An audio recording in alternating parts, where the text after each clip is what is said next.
In this lesson, we're going to be talking about Newton's third law. So by the end of it, you should be able to explain what Newton's third law is, and you should also be able to identify action and reaction forces using Newton's third law. So Newton's third law is the law of motion. It states that when a force acts on an object, there's an equal force or a reaction acting in the opposite direction. Or you probably know it as, for every action, there is an equal and opposite reaction. So when you push on a wall, the wall is also pushing back on you with the same amount of force that you're pushing on the wall. That is what keeps you up instead of you falling through the wall or the wall falling down on you. So what do I mean when I say action and reaction?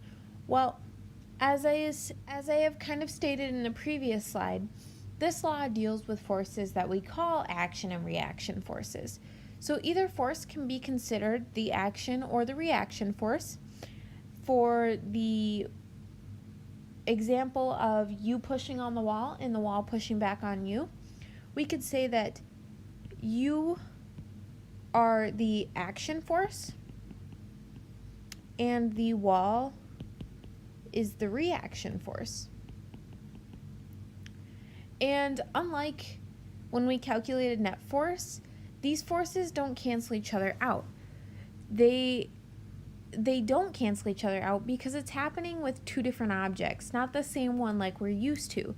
So the example of the walls, you've got forces being applied in both directions by two different objects. This is you, and this is the wall.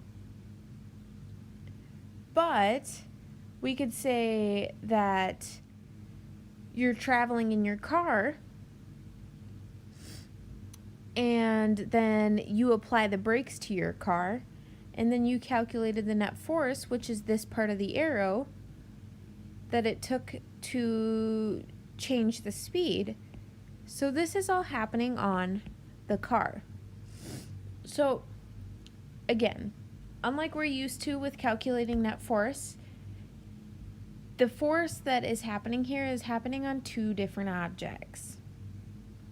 So here's an example. When it's summertime and you're having fun outside and you decide that you're going to jump. So you push on the ground and the ground pushes you up. So the ground giving you that upward force allows you to go into the air. Just like this girl here, the space off the ground was given to her by the upward force that the ground applied on her because she applied a downward force. So this was her getting ready to jump, and then the ground applied an upward force back up on her to bring her into the air. So let's do this example.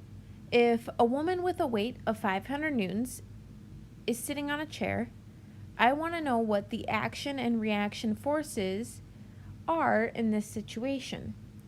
Well, if she's sitting on the chair, that means that she is applying a force to the chair.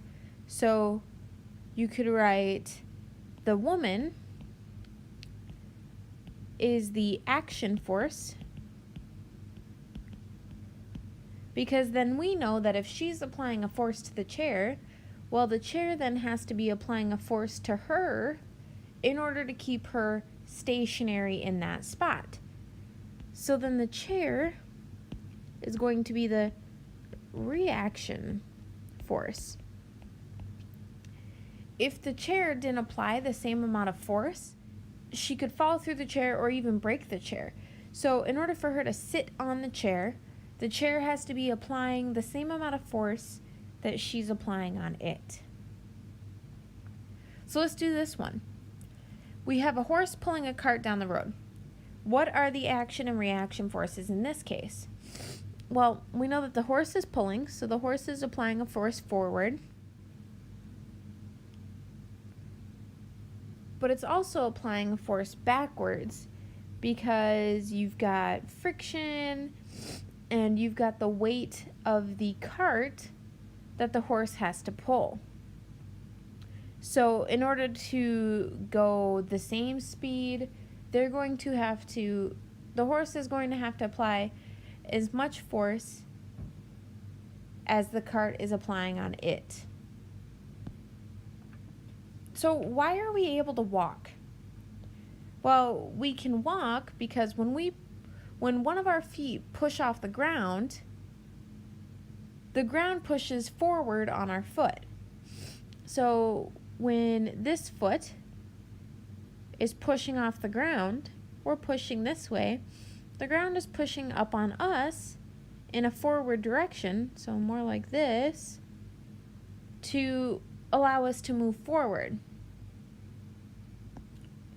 But why also does a car go forward? It's the same similar thing. The ground pushes on the tires in the opposite direction that the car accelerates.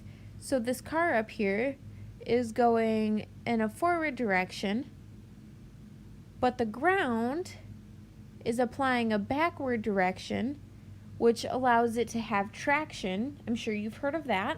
When the ground is all covered in snow, we struggle with our traction in our tires in order to move forward.